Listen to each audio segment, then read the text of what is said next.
आज के इस टॉपिक में हम शुरुआत कर रहे हैं रुधिर परिसंचरण तंत्र यानी कि ब्लड सर्कुलेटरी सिस्टम के बारे में। आइए सबसे पहले जानते हैं, ये तो सबको जानकारी है कि ब्लड का जो सर्कुलेशन का काम है मुख्यतः कौन करता है? हार्ट। हार्ट का 2 काम है, एक आपके बॉडी में पंपिंग करना और दूसरा इसका ब्लड का सर्कुलेशन करना।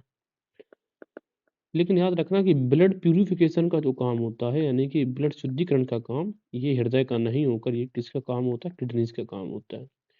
किडनीज़ के पास वो फ़िल्ट्रेशन पावर होती है, जिससे कि वो ब्लड से अलग कर देती हैं किसको? यूरिया को। इस प्रकार से ये ब्लड शुद्धिकरण करने का काम हमारी किडनीज़ यानी कि वृक्क करते हैं।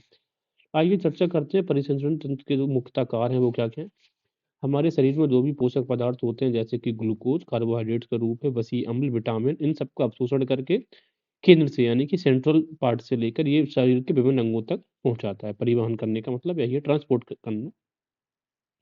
इसके अलावा जो नाइट्रोजनी वर्ज्य पदार्थ होते हैं जैसे कि अमोनिया, यूरिया, यूरिक अम्ल आदि का शरीर से विभिन्न भागों से उत्सर्जी अंगों तक परिवहन ये करता है। मुख्यतः परिवहन का काम है।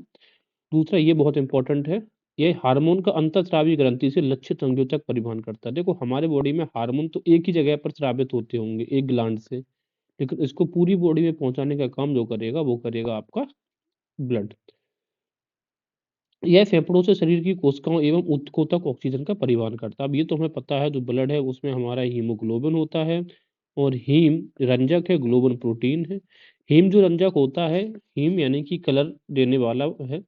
इसके सेंट्रल में इसके पास एक ऐसी कैपेसिटी होता है जो फेरस को यानी कि इसके पास सेंट्रल में आयरन होता है और इसी आयरन में जो ऑक्सीजन होता है उसके जो गैसेस होती हैं इसी के साथ में वो ट्रैवल करती हैं through out the body.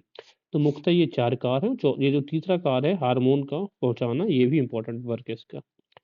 Elements की बात करेंगे हमारे बॉडी में कौन-कौन से अंग का काम आता है, तो सबसे पहले है हृदय। हृदय के बारे में भी हम देखेंगे।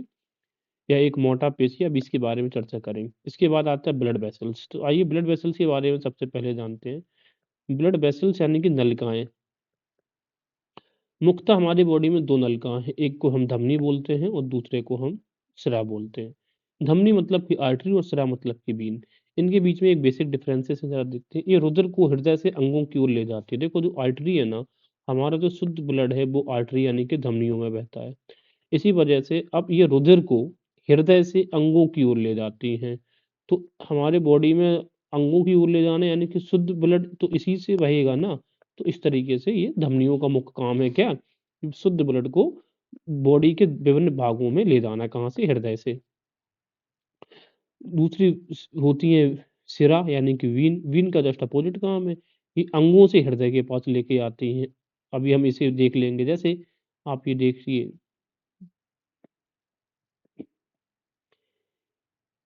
ये आपको दिख रही हैं, ये हैं सिराएँ और ये हैं आपकी वीन्स। अब चूँकि रेड दिख रही हैं, दैट मीन्स यहाँ पर शुद्ध रक्त है और ये आपको दिख रही हैं ब्लू कलर की, यहाँ पर ये अशुद्ध रक्त है, ठीक है?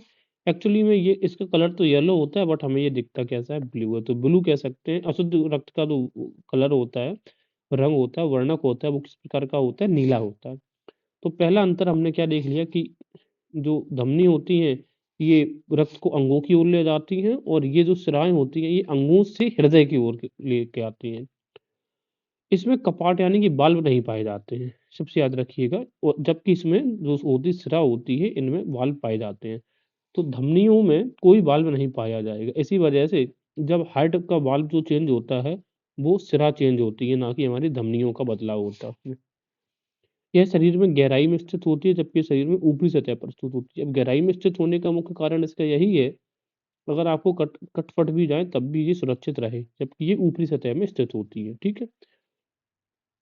इसकी दीवारें मोटी तथा पेशीय होती हैं और इसकी दीवारें कैसी होंगी? पतली होंगी, लचीली होंगी।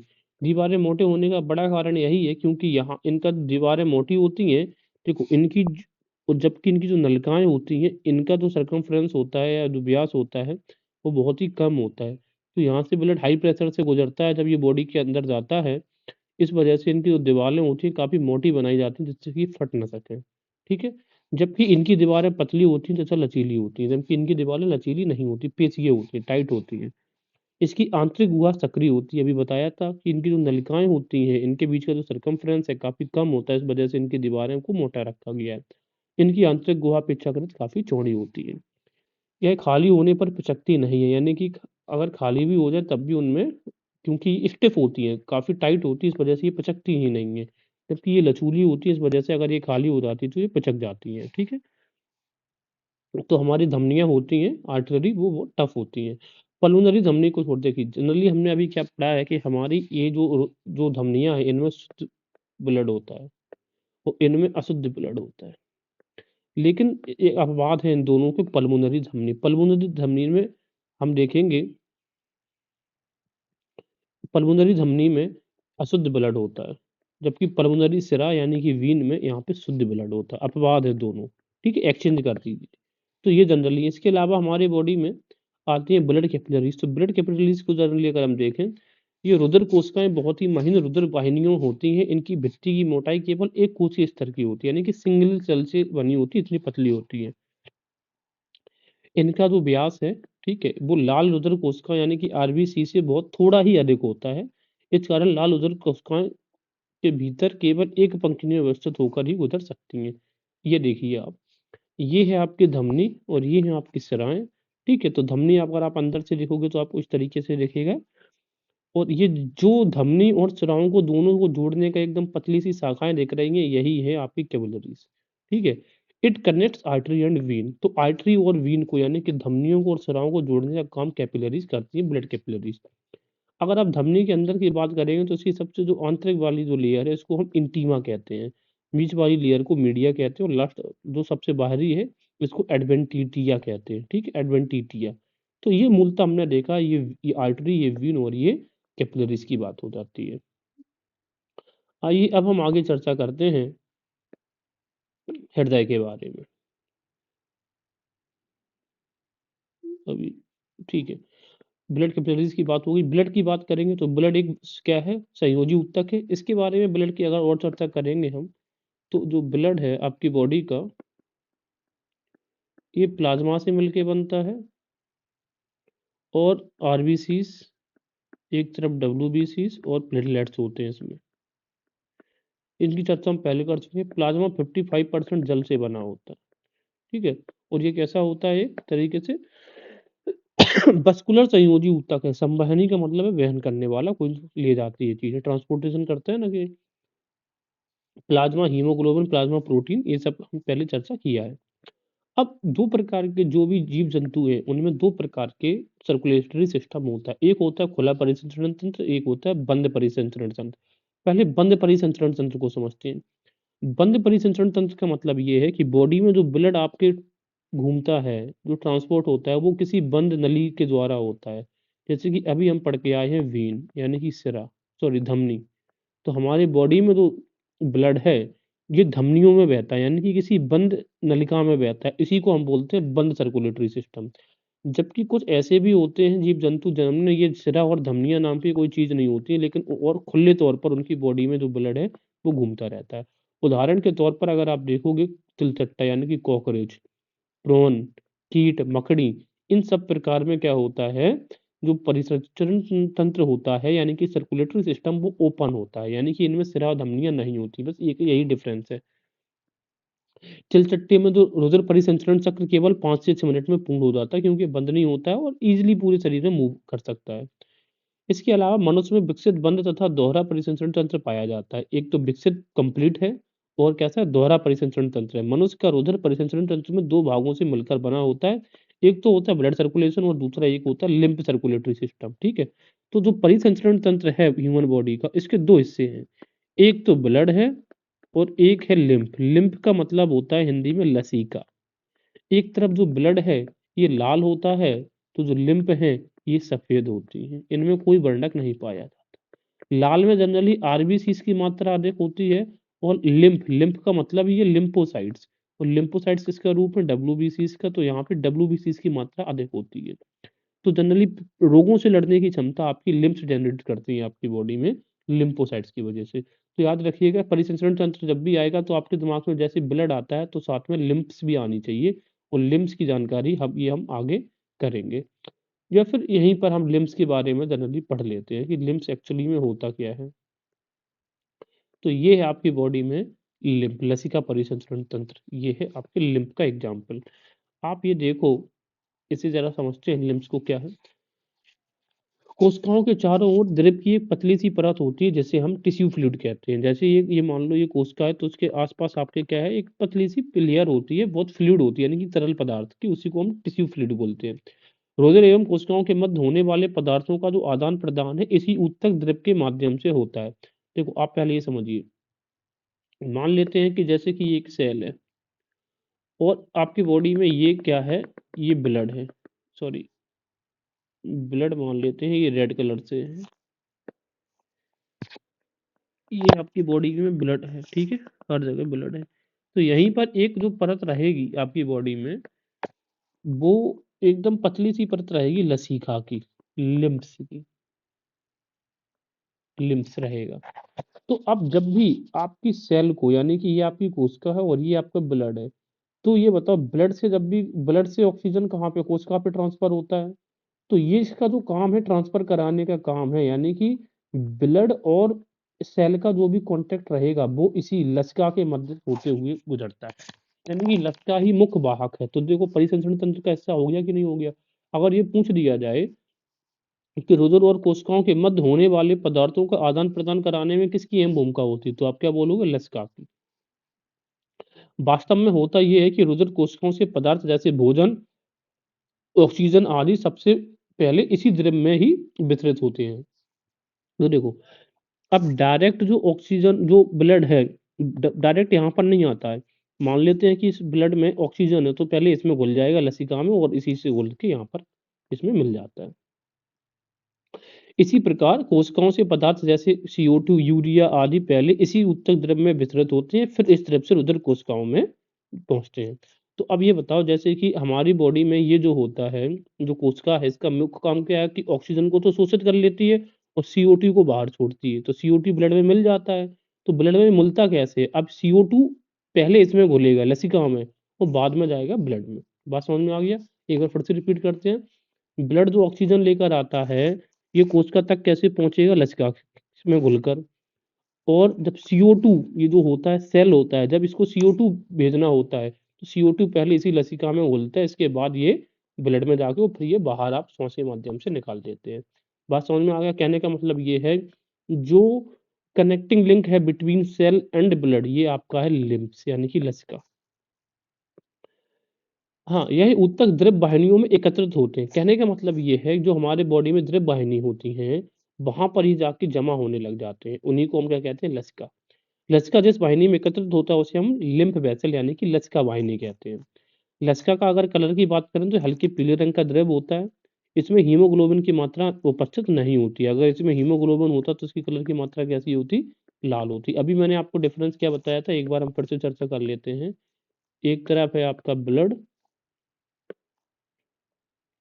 दूसरी तरफ है आपकी लिम्फ्स।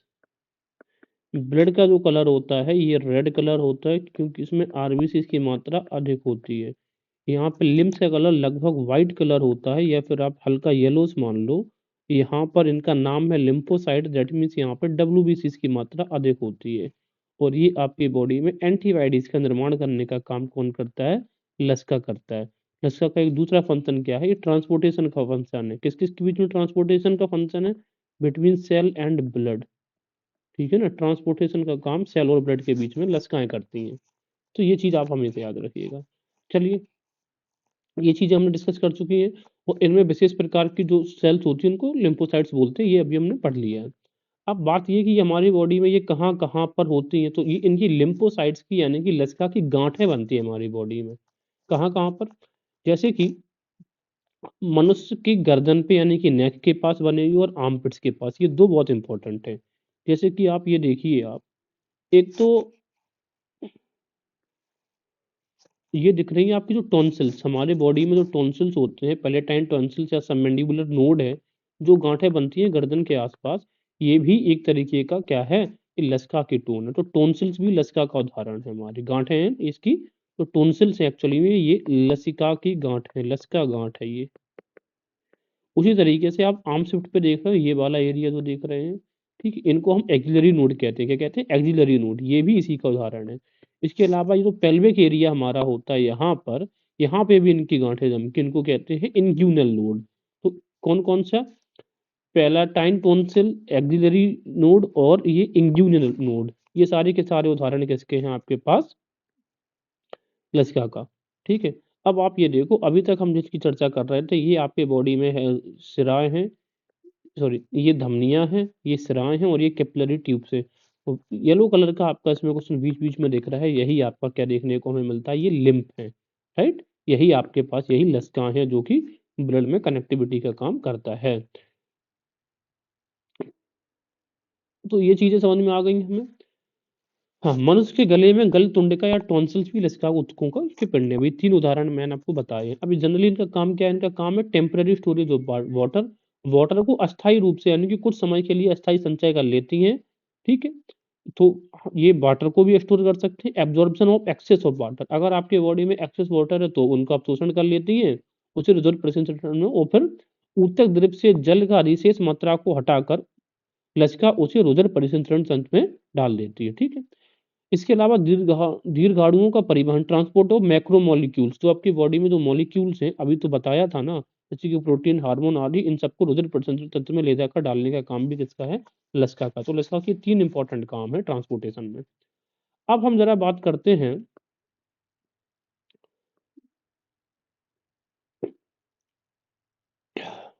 हृदय के बारे में, राइट? ये है हार्ट की बात। तो सबसे पहले अगर ब्लड सर्कुलेटरी सिस्टम की बात करेंगे तो ये हमें पता है इसके आविष्कारक या खोजकर्ता कौन है? William Harvey. अब जो रक्त है, सॉरी जो हृदय है, वो एक तरीके से मांसल है, यानी कि मांस से बना हुआ है, शंक्वाकार यानी कि इसका आकार कैसा है? सबसे बड़ी बात एग्ज़ाम में पूछा जा चुका है, कॉनिकल शेप है। कॉनिकल शंकु जानते हैं ना? यह पसलियों के नीचे और फेफड़ों के बीच में स्थित होता है, ठीक है? अभी ये इसकी लोकेशन हम देखेंगे। साथ में हृदय आवरण, हृदय आवरण यानी कि हृदय जिस पॉलीथीन के अंदर, पॉली का मतलब है, कहने का मतलब जिस आवरण, जिस घेरे से घिरा रहता है उसको हम बोलते हैं पेरिकार्डियम। कार्डियम का मतलब ये होता है ना, कार्डियोलॉजिस्ट हृदय से रिलेटेड है। और इसमें जो भरा रहता है वो क्या भरा रहता है? पेरिकार्डियम द्रव पे ये भरा रहता है, उसी पे ये तैरता रहता है, राइट? चलिए, हाँ, अब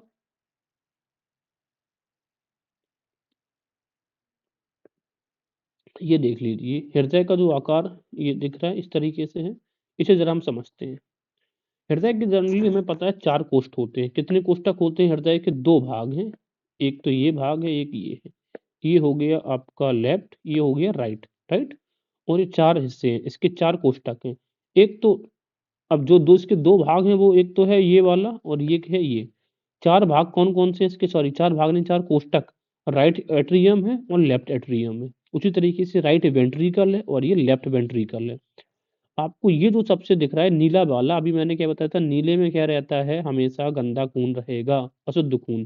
तो ये पल्मोनरी आर्टरी है, फुसफुस आर्टरी, फुसफुस ये धमनी है, ठीक है? और ये जो दिख रही है आपको ये एरिया या फिर ये है, इनको हम पल्मोनरी वीन्स कहते हैं, यानी कि इनको हम कहते हैं फुफ्फुस, ये सिराएँ हैं, ठीक है? ये सिरा। तो जनरली अभी हमने पहले क्या पढ़ के आए हैं कि जनरली धमनियों में कैसा खून बहना चाहिए? शुद्ध खून बहना चाहिए, ठीक है? आर्टरीज़ में कैसा खून बहना चाहिए? शुद्ध। लेकिन पल्मोनरी धमनी में हमें कैसा खून दिख रहा है? अशुद्ध। इसका अपवाद पढ़ा था। उसी तरीके से हमने क्या पढ़ा था कि पल्मोनरी जो वीन है, यानी कि जो पल्मोनरी सिरा है, जनरली हमने क्या पढ़ा था कि सिराओं में हमेशा अशुद्ध खून होता है, लेकिन आप देख रहे हैं कि पल्मोनरी सिरा लाल कलर से दिख रही है, दैट मीन्स यहाँ पे शुद्ध खून है, अपवाद पढ़ा था। इसके अलावा आपको ये जो शेप ये दिख रहा है, ये इसको हम बोलते हैं अओर्टा, या इसको हिंदी में हम बोलेंगे महाधमनी है ये। क्या है ये? महाधमनी। महाधमनी का अभी काम हम सब देखेंगे। चलिए देखते हैं कैसे है। ये आपकी किडनीज़ दिख रही हैं हमें। किडनी का मुख्यतः काम क्या है? हमने पढ़ा था वुमेन कैप्सूल होता है यहाँ पर। वुमेन कैप्सूल से यानी कि किडनीज़ से ये जो ब्लड है, ये शुद्ध होकर ब्लड इस तरीके से ये आ रहा है। तो किडनी से जब शुद्ध होकर ब्लड जो आता है, वो हमारी बॉडी में कहाँ से एंटर करता है? तो आप क्या बोलोगे? पल्मोनरी वेन से एंटर करता है। फुसफुस धमनी से नहीं, फुसफुस सिराओं से।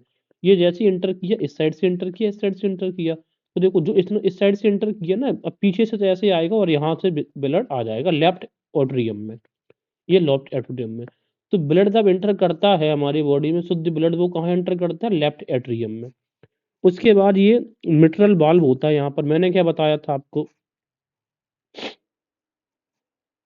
ये मिट्रल वाल्व है और ये है आपका लेफ्ट वेंट्रिकल। इसके बाद ये वाल्व से होते हुए लेफ्ट वेंट्रिकल से आता है, फिर आवर्तक वाल्व में पहुँचता है और इसके तरीके से ये अंदर की तरफ से ऊपर जाते हुए क्या कर देता है, बाहर। अब ये जो आवर्ता यानी कि महाधमनी इसको शरीर के विभिन्न अंगों में भेज देगी।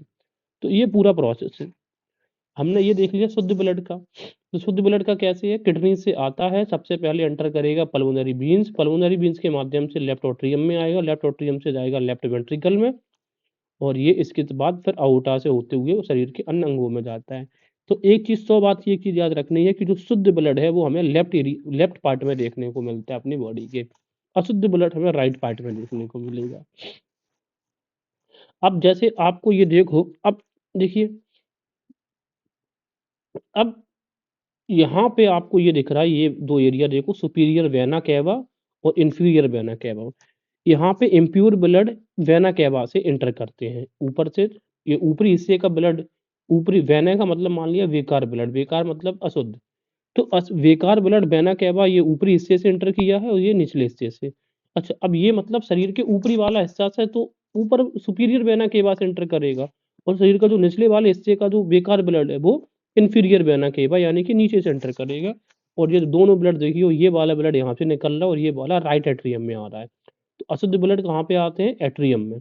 उसके बाद ये राइट वेंट्रिकल में जाके ट्राइकप्सिड कस्पिड वाल्व से होते हुए ये राइट वेंट्रिकल में आते हैं कि पल्मोनरी वाल्व में जाते हैं। पल्मोनरी वाल्व से ये होते हुए पल्मोनरी आर्टरी में, पल्मोनरी आर्टरी जो है हमें इसमें पता है इसमें कैसा खून होता है, अशुद्ध खून होता है और फिर ये अशुद्ध खून भेजा जाता है शुद्धिकरण के लिए आपके पास किडनी में। तो ये पूरा प्रोसेस है ब्लड सर्कुलेशन का। अब मुझे एक चीज़ बताओ, एक है ये मिट्रल वाल्व है, एक है ये ट्राइकप्सिड वाल्व। पूछा जा सकता है कि मिट्रल वाल्व कहाँ होते हैं, ट्राइकप्सिड वाल्व किन-किन के बीच में होता है। तो देखो, जो राइट है ना, उसमें राइट एट्रियम और जो राइट वेंट्रिकल है, राइट वाले में ट्राई होता है। राइट अगर आप हमेशा है तो आप हमेशा ट्राई करेंगे और जो लेफ्ट है उसके बीच में मिट्रल होता है, ठीक है? तो मिट्रल यानी कि मित्र, मित्र हमेशा आपके लेफ्ट में होना चाहिए, ऐसे याद रख सकते हैं। तो ये चीज़ समझ में आ गई होगी। और पूरे बॉडी में ब्लड पहुँचाने का काम कौन करता है, अओर्टा यानी कि इसी को हम बोलते हैं महाधमनी। मैं फिर से रिपीट कर रहा हूँ एक बार। जनरली हमारी बॉडी में जो धमनियाँ होती हैं, उनमें शुद्ध ब्लड होता है, लेकिन पल्मोनरी धमनी में अशुद्ध ब्लड होता है। अशुद्ध ब्लड का मतलब है अशुद्ध ब्लड वापस भेजता है किसको, किडनी के पास शुद्धिकरण के लिए। उसी तरीके से हमारी जो सिराएँ होती हैं यानी कि वेन्स होती हैं, उनमें हमेशा अशुद्ध ब्लड होता है, लेकिन पल्मोनरी जो वेन्स हैं इनमें हमेशा शुद्ध ब्लड होता है, क्योंकि इसी से ब्लड एंटर करता है। ब्लड शुद्ध एंटर हमेशा करेगा लेफ्ट एट्रियम के अंदर। जो भी बॉडी में ब्लड एंटर करता है वो एट्रियम में एंटर करता है। एट्रियम के बाद इसके बीच में एक कपाट है यानी कि गेट है जिसको बोलते हैं मिट्रल वॉल्व। इसके अंदर एंटर करेगा और फिर ये वापस जाएगा अओर्टा महाधमनी में और ये इसके बाद पूरे शरीर में ब्लड को भेज देगी। उसी तरीके से हमारी बॉडी में जो बेकार ब्लड होता है वो vena cava, superior vena cava और इंफीरियर वेना कैवा से एंटर करेगा। और कहाँ पे, राइट एट्रियम में। राइट एट्रियम से ये जो ब्लड होता है शुद्ध वाला बेकार, ये ट्राइकप्सिड वाल्व से होते हुए जब ये पूरा फिल हो जाएगा, फिर ये ब्लड पल्मोनरी वाल्व को खोलते हुए ऊपर की तरफ जाता है और पल्मोनरी आर्टरी जो होती है आपके देखते हैं, पल्मोनरी आर्टरी भेज देती है किसको, कहाँ पे, किडनी के पास शुद्ध होने के लिए। ये पूरा प्रोसेस हमने देखा। इसके बाद ये भी देख लिया था कि ये जो ट्राइकप्सिड वाल्व भी हमेशा राइट में होते हैं और जो लेफ्ट, जो मित्र है वो हमेशा लेफ्ट में होना चाहिए, यानी कि मिट्रल वाल्व हमेशा लेफ्ट एट्रियम और लेफ्ट वेंट्रिकल के बीच में, जबकि ट्राइकप्सिड वाल्व राइट एट्रियम और राइट वेंट्रिकल के बीच में होना चाहिए। जब बाईपास सर्जरी होती है आपकी बॉडी में, तो अन्य जगह से आर्टरी का निकाल लिया के वो हृदय में लगाई जाती हैं। तो हमारे चेस्ट से मेमोरी आर्टरी निकाली जा सकती है ऑपरेशन के टाइम पे, हाथ से रेडियल आर्टरी निकाली जाती है और लेग से स्फेनस वेन निकाली जाती है। लेग से देखो वेन निकाली जाती है, याद रखिएगा। मैं फिर से रिपीट कर रहा हूँ, जब बाईपास सर्जरी होती है तो मेमोरी आर्टरी चेस्ट से, रेडियल आर्टरी हैंड से और स्फेनस वेन लेग से निकाली जाती है। जार्विक सेवन एक तरीके का आर्टिफिशियल हार्ट है। इसके अलावा हृदय की धड़कन दाहिने अलिंद के ऊपरी भाग में स्थित ऊतकों के एक समूह से शुरू होती है, जिसे सिरा अलिंद नोड या साइने ऑरिक्यूलर नोड कहते हैं। बस इस वर्ड को याद कर लो। जो हमारे बॉडी में जो हृदय की गति है ना, वो किस नोड की वजह से है, वो है साइने ऑरिकुलर नोड। जब अच्छा, इसके अलावा इलेक्ट्रोकार्डियोग्राम जो होता है ये विद्युत परिवर्तन रिकॉर्ड हमारी बॉडी में करता है। लेकिन अगर यही इसी वजह से हम सिरा आनंद नोड को यानी कि साइन ऑरिकुलर नोड को पेसमेकर का नाम देते हैं। नेचुरल पेसमेकर हमारा क्या है? साइनो ऑरिकुलर नोड ही है। अब हार्ट बीट हमें पता है कि हमारे हृदय की हार्ट बीट 1 मिनट में ये 72 बार है। दैट मीन्स लगभग 1 मिनट में 72 बार ये स्पंदन करता है और 5 लीटर रुधिर की ये पंपिंग कर हो जाती है इसी से। आगे हम बात करेंगे अ, हाँ, ब्लड प्रेशर हमारी बॉडी में क्या होता है? हाँ, देखो जनरली 1 मिनट में 72 बार तो धड़कता है, लेकिन 1 मिनट में 180 बार तक भी ये मतलब हो सकता है। ब्लड प्रेशर हमारी बॉडी में होता है 180 बटे 120 बटे 180, 120 जो होता है, ये होता है आपका सिस्टोलिक और ये 80 होता है डायस्टोलिक। तो सिस्टोलिक मतलब सिस्टोलिक देखिए, सिस्टोल का मतलब होता है प्रकुंचन और द्वितीय अवस्था को हम बोलते हैं डायस्टोल यानी कि अनुशीतलन। प्रथम परिसंचरण हृदय की पंप क्रिया के संपन्न होता है। हृदय के कार्य करने की 2 अवस्थाएँ, प्रथम अवस्था को हम क्या बोलते हैं? सिस्टोल और दूसरी को बोलते हैं डायस्टोल। एक प्रकुंचन सिस्टोल मतलब जब ये पिचकता है सिस्टोल तथा अनुशीतलन जब ये रिलैक्स हो जाता है यानी कि फैलता है, मिलकर क्या बनाते हैं? हार्ट बीट का निर्माण करते हैं। तो 120 बटे 100 120 बटे 80 ये है आपका सिस्टोल और ये आपका डायस्टोल। सिस्टोल में हृदय पिचकता है और उसमें ये फैलता है। इसके बाद हम देख सकते हैं हाँ, एक चीज़ हमें याद रखनी है 120 मिलीमीटर पारे एक स्तंभ के द्वारा उत्पन्न ये बता दिया है। डायस्टोलिक प्रेशर हमारी बॉडी का 80 मिलीमीटर हो सकता है और सिस्टोलिक 120 मिलीमीटर हो सकता है। लेकिन अगर इस कोई व्यक्ति कंटिन्यू उसका स्पेग्नोमीटर पे 150 बटे 90 एचजी रिकॉर्ड होता है तो फिर उसको हाइपरटेंशन की बीमारी हो सकती है। और रुधिर दाब की माप के लिए एक विशेष उपकरण का जो प्रयोग किया जाता है उस उपकरण को हम स्पेग्नो मैनोमीटर कहा जाता है।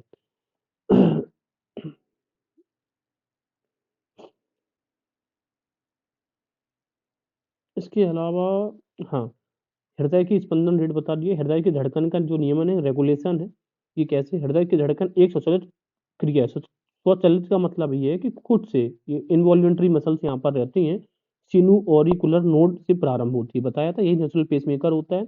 एक क्रिया पश्च मस्तिष्क, अब ये क्रिया नियंत्रित कहाँ से होती है? पश्च मस्तिष्क में मस्तिष्क जिसको हम बोलते हैं रोम्बेनसेफलोन में जो मेडुला ऑब्लोंगटा में उपस्थित नियंत्रण केंद्र होता है, वहाँ से ये कंटिन्यू नियंत्रित होती रहती है।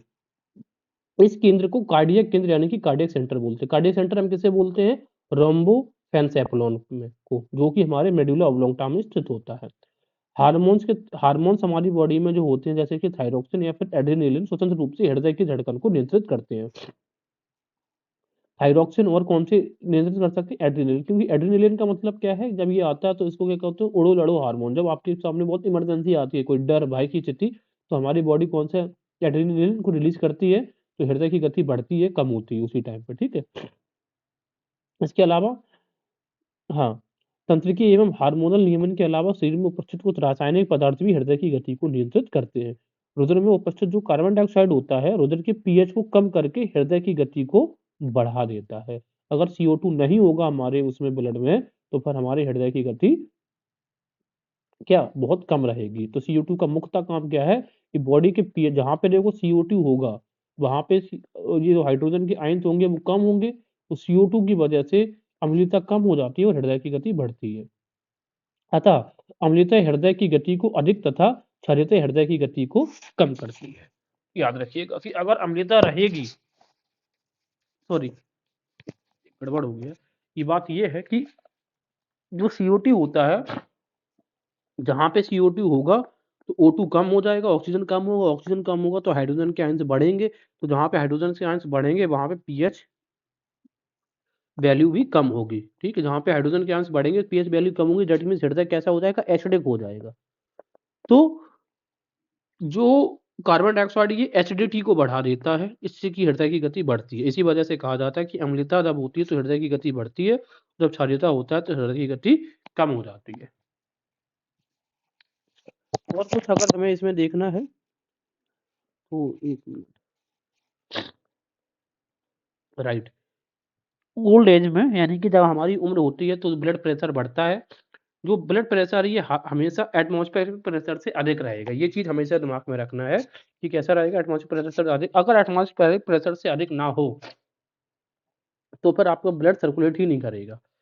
जो ब्लड प्रेशर मापा जाता है वो हमेशा एटमॉस्फेरिक प्रेशर के रिलेटेड मापा जाता है। अगर हमने कहा कि बीपी हमारी बॉडी की 120 है, तो इसका मतलब ये होता है कि एक्चुअली में बीपी 880 mmHg है। दैट मीन्स 720 जो है एटमॉस्फेरिक प्रेशर जो होता है उसका यूनिट, इसके अलावा 120 है। मतलब एटमॉस्फेरिक प्रेशर को तो हम 700, अगर हमने कहा कि हमारी बीपी 120 है, दैट मीन्स है कि 720 तो ऑलरेडी है ही है। इतना ब्लड प्रेशर को हम नेगेट कर देती है हमारा ब्लड प्रेशर, उसके बाद भी हम 120 रिकॉर्ड कर रहे हैं प्रेशर को। तो 720 प्लस 120 यानी कि टोटल कितना हो जाता है 880 mmHg। जो हमारी बॉडी का ह्यूमन ब्लड होता है उसकी विस्कोसिटी यानी कि उसकी जो गाढ़ापन होता है उसका मेन रीजन है presence of protein in blood, protein की उपलब्धता, ठीक है ना, जो ग्लोबुलिन प्रोटीन है ना उसकी वजह से।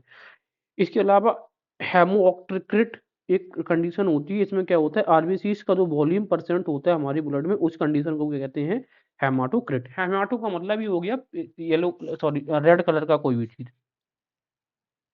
आगे देखेंगे तो स्टेथोस्कोप होता है जो किस सिद्धांत पर काम करता है ध्वनि के बहुपरावर्तन पर। किस पे बहुपरावर्तन पर। हार्ट जो है वो कभी रेस्ट नहीं करता है, 24 घंटे चलेगा। रेस्ट कब करेगा जब मृत्यु हो जाती है।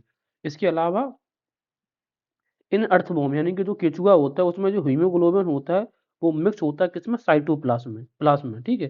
क्लोज सर्कुलेटरी सिस्टम पाया जाता है किसमें केचुआ में, क्लोज्ड पाया जाएगा। कहाँ से केचुआ, कहाँ से क्लोज्ड। ओपन मत बोल देना, ओपन किसमें पाया जाता है तिलचट्टा में, स्पाइडर्स में, इनमें।